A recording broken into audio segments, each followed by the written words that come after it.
Hello and welcome. It's Francis here. Thank you for coming back to my channel. If this is your first time here, I bid thee welcome. There is a subscribe button below if you would like to help support this channel by subscribing, and also a bell to be notified as to when I upload more content. I'm coming to you from Ghana country, and as such I acknowledge the Ghana people of the Adelaide Plains as being the traditional custodians of this land. So this video is going to be about the full moon that we have coming up next week.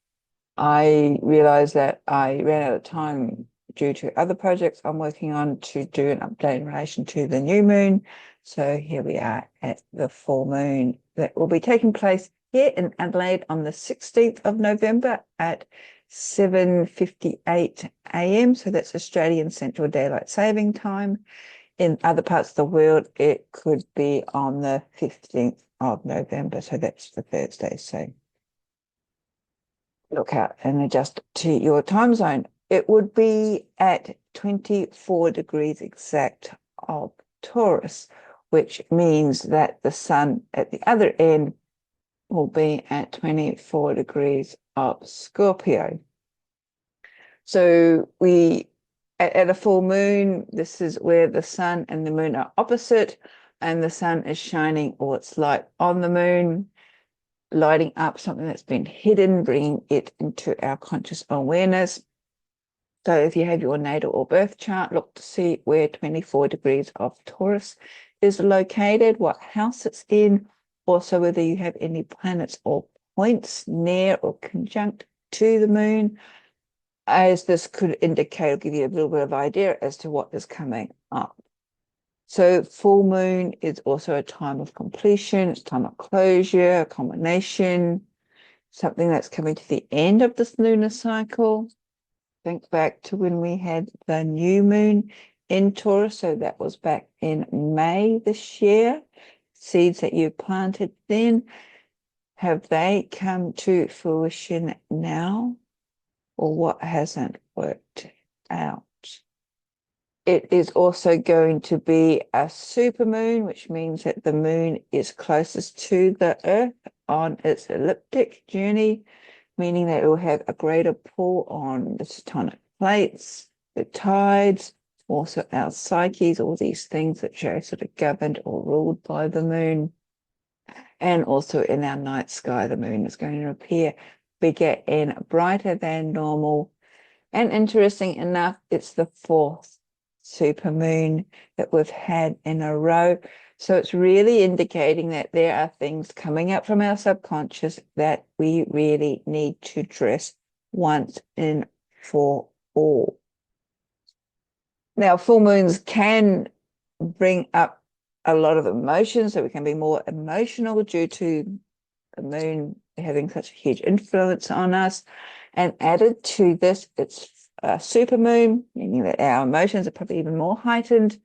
And with the sun in Scorpio, Scorpio is a rather intense emotional sign within all of the zodiac as well. So just a little heads up, if you feel yourself becoming a little bit of emotional, making sure that you have sort of grounding, calming techniques or techniques in place. Now, this moon is going to be conjunct with Uranus. Uranus is retrograde at 27 degrees 17, so 25 degrees 17 minutes of Taurus. So this is going to be adding a lot more energy, sort of excitement, impulsiveness to this Taurus new moon. And Taurus itself, being a fixed earth sign, likes things steady, likes things stable and secure. In fact, Taurus is the most stable signs in all of the zodiac. So Uranus, interesting enough, is the least stable. It will bring things up which is surprising. It's sort of like that lightning flash.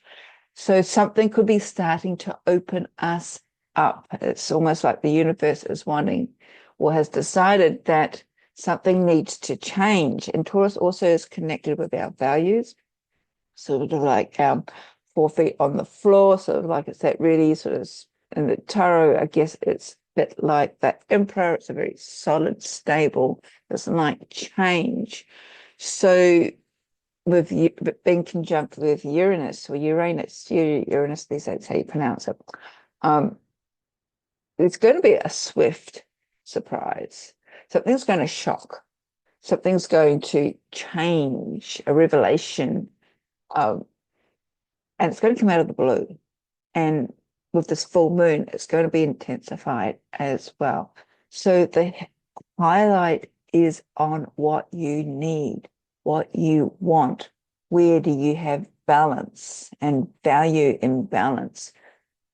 So find out where your balance is, especially with the sun in Scorpio, because this is showcasing you where or what truly is matters to you in your life. God, I can't speak today. I do apologize. So the full moon too in Taurus is about this physical being that we have incarnated in. So it's bringing the focus back to the self, asking us to check in with our true sense of self. As I said, our values, especially we've gone through a lot of changes of late. See where we are at, how stable we are. As I said, we've got things sort of coming to an end, or these finalizations, I won't say being forced upon us, but the realization is that there is an ending. And the ending may not be what we had perceived or desired, but that's because we've been in this little box. Uranus is coming along to shake us out of this little box, to see things in a different light, to bring in more energy as well. But it is sort of interesting to also bring in Scorpio, because that's where the sun is, into the equation. Scorpio is connected with our relationships, other people, our responsibility, our shared spaces. It's also being aware maybe of the influence that other people have had in our lives over us. So this full moon in Taurus could be bringing the focus back, as I said, to the self, coming back to our own awareness, asking us to check in as to where do we stand with other people's influences, and where's our sense of truth as well. Because there's also a rather, I'll call it sort of an underground underhandedness about Scorpio as well, that can be tied up in secrets, like the truth that we have been led to believe may not be the whole truth. So again, coming back to our physical self, learning to trust ourselves again, especially when we are moving into, we look at this Taurian Scorpion axis, because that's connected with banking and finance, stock markets, currencies, which Taurus is all connected with. So it is in relation to the money that we bring in, what we do for a living sort of thing, the money that we make. By Scorpio, on the other hand, is connected with our expenses, the money that's going out, the expenses that we may have in connection with other people. Say if we have a mortgage, or we have to pay rent, or if we have a loan, on any other sort of financial contracts with other people. So there may be some surprising developments in this area. There might be a realization that maybe we are paying too much. Maybe if we are, I don't know, making a donation, or we're thinking money is going to person A, it's actually going to person B, C, or D that we are not aware of. So there could be a change in this area as well. And also Taurus is about conserving our finances. So you may be looking at all the money that's going out and wanting to sort of trim things back, have a sort of a more controlled, tighter rein on your finance, especially as the financial crisis, I won't say a crisis, but it is The finances are getting harder and harder these days at the moment. So we might need to be a little bit more consciously aware and savvy with where we are spending our money. Now, as I said, the moon and Uranus are conjunct. They are actually trining Pluto. And Pluto is in the last few days of Capricorn, so it's at 29 degrees, 55 minutes, right at the energetic point, the end point. And this also has an influence on what you are realizing about the changes that you need to make, which is all interesting because Taurus does not like change. As I said, Taurus is fixed. On a personal level, the Taurian energy is changing. It's like there is a bigger soul purpose coming into playing field, because that is this trine with Pluto. Pluto is about to move into Aquarius next week or the week after, on the 19th of November, and will be there until January 2044. So this is a huge shift. This moving from Capricorn is sort of like top-down government control, external control over, while Aquarius is a little bit more freedom. It's more connected with people, sort of grassroots up. Interesting. Aquarius is ruled by Uranus. And I've mentioned Uranus is conjunct with the moon.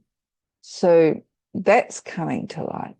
Also, the moon and Uranus is conjunct with the dwarf planet Argol. Now, this is something that Pam Gregory Astrology talks a lot, and she connects it with leaders losing their heads unexpectedly. She has also mentioned that when Pluto moves a sign, this tends to bring to light some sort of crises, especially around the symbolism of the sign that it's moving into. So Pluto's moving from Capricorn into Aquarius. Aquarius is also connected with science and technology, AI. And being at the analytic degree point, as I just said, it can also bring up the shadowy expressions of the sign, which are all connected with trust, betrayal. And again, we've got the super moon shining the light on it. Now, with Argol, I know I've mentioned about Argol before. It's not something that I know a lot about, and I have, I think, linked even that time to a video that Pam Gregory, as I said, she does, because she talks a lot about Argol.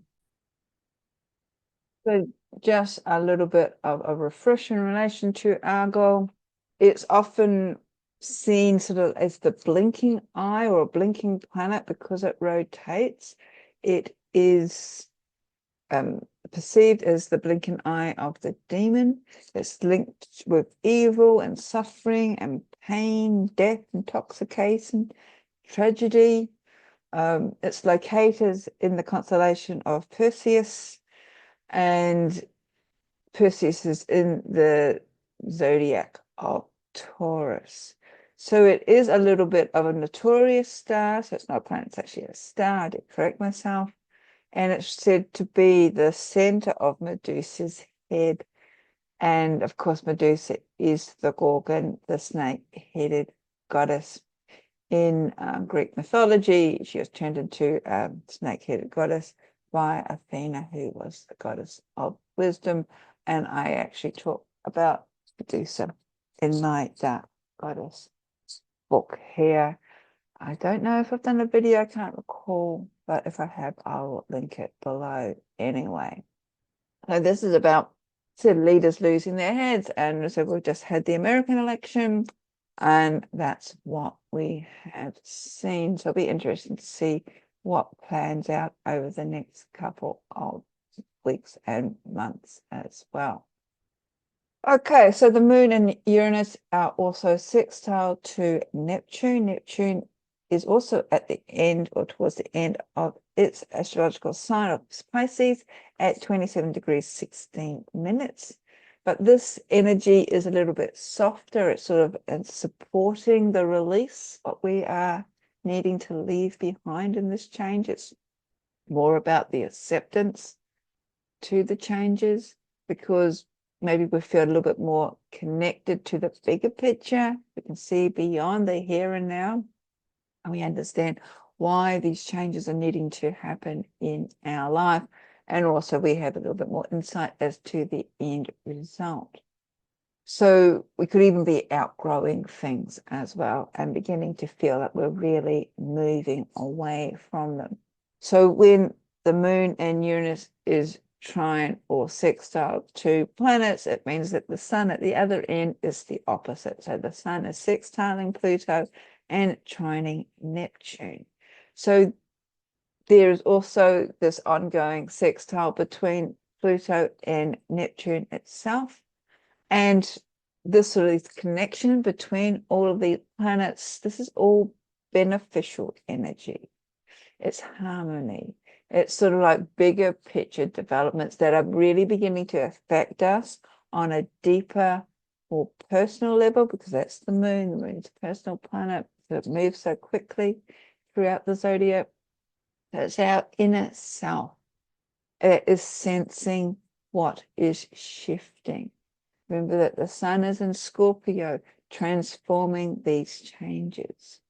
It's also powerful. It's a powerful shift because our subconsciousness is basically with Pluto, and Pluto's leaving Capricorn once and for all. Will be for our lifetime, for the next, I think, 200 or 400 years before it's back in Capricorn again.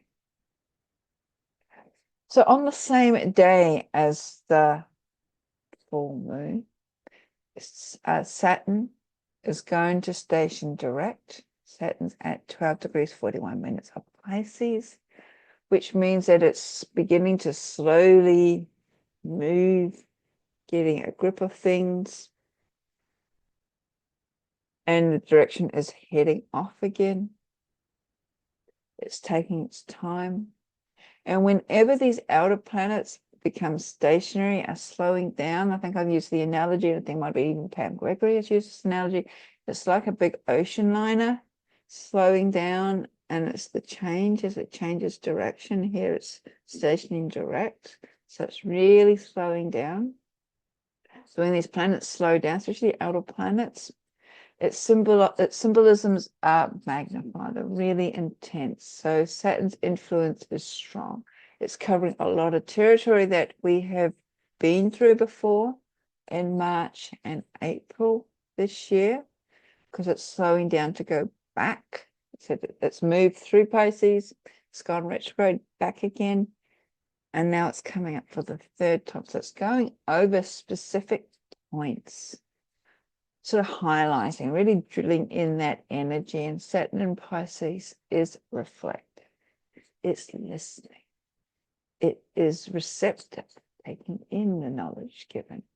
It sort of needs to be alone in order to open up to one's inner guidance and also initiate, align with it. So it's all about sort of sinking deeper, because Pisces is connected with the water, oceans, seas, our water supply. It's connected with our psychic abilities, our psychic senses, that sort of deep wisdom within. So it's taking us to a deeper level, which also means we need to take a little bit more spiritual responsibility. The spiritual is Pisces, responsibility is Saturn. So really strengthening our spiritual practice, looking at how grounded and connected we are. And I would also say walking our talk.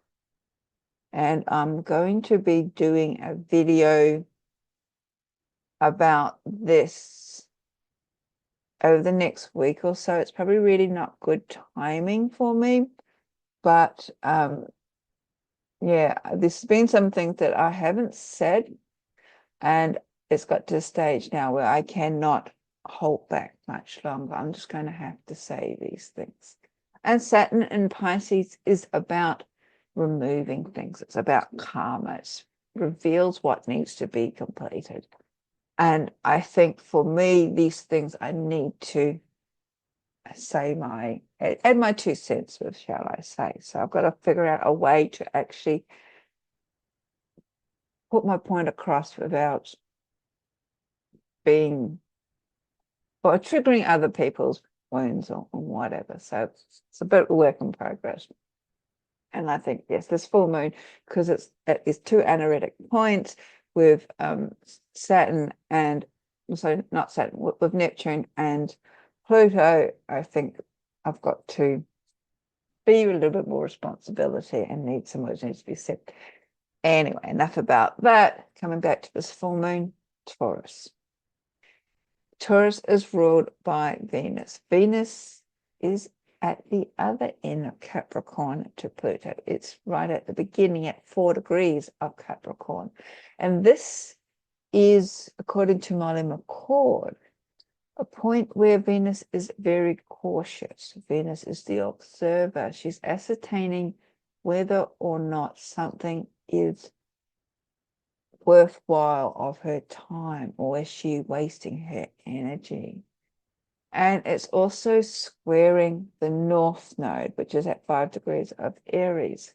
So this can result in feelings that Venus needs to get things done once and for all and to move ahead. So there is quite a bit here for this full moon. Again, there is a lot of releasing, letting things go, looking at our values. There may be a change, a sudden change to them. Something may happen that will sort of like, I wouldn't say you should shake us, but reveal something that maybe we have not been aware of or consciously aware of to take responsibility for. If you are in Adelaide, then on the Friday, so the Friday will be the 15th, so it's the evening before the full moon here in Adelaide. I will be holding probably it will be the last full moon gathering for the year, because I won't be here in December, down at Larks Bay. So if you are in Adelaide, you're more than welcome to come along. Go to the templedarkmoon.com website. I'll put the links below and you'll find out all the details. I think we will be meeting at 7:30 p.m. down at Larks Bay. This is the large car park near the sailing club. The last 3, 4 full moons, the weather has been really against us. And then when we moved into daylight saving, there's a little bit of kerfuffle around the timing. But November, hopefully, fingers crossed, things will work to plan. So I hope to see you there. Yes, I think that's about it. So breathe, look at your spiritual practice, see where it really resonates with you, and connect back into yourself as opposed to external forces. Take care. Blessings.